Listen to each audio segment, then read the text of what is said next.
Ijara va murabbaha shartnomasi bo'yicha to'lovlar muddatidan oldin to'langanida kelgusi to'lovlardan chegirmalar nazarda tutilganmi?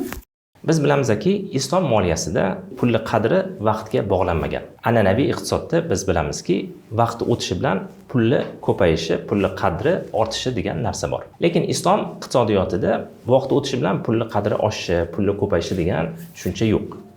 Shuning uchun ham pulli, ya'ni ortishi vaqtga bog'lanmagan. Misol uchun, agar siz ijaraga bergan mol-mulkingiz, agar ijarachi uni oldinroqdan to'lab qo'ysa, aytaylik 1 yilga ijaraga bergan mulkingizni aytsaki, har oy misol uchun men 10 milliondan to'lashim kerak edi. Misol uchun aytaylik 120 million bo'lardi 1 yil davomida. Va ijaraga olgan taraf kelib 6 oydan keyin aytsaki, mana men 1 yillik pulini hammasini to'lab qo'yaman.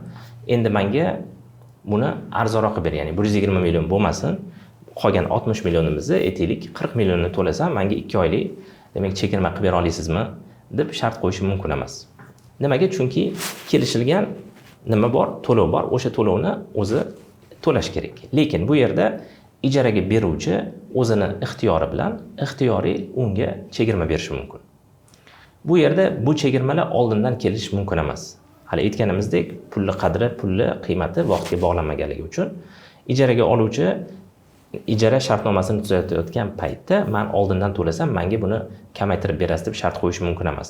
Lekin ijaraga beruvchi aytganimizdek ixtiyoriy ravishda o'shanaqa holat bo'lganda, xolasa chegirma qilib beradi, xohlamasa chegirma qilmasdan oldindan to'lovni ham o'sha qiymatda olishi mumkin bo'ladi.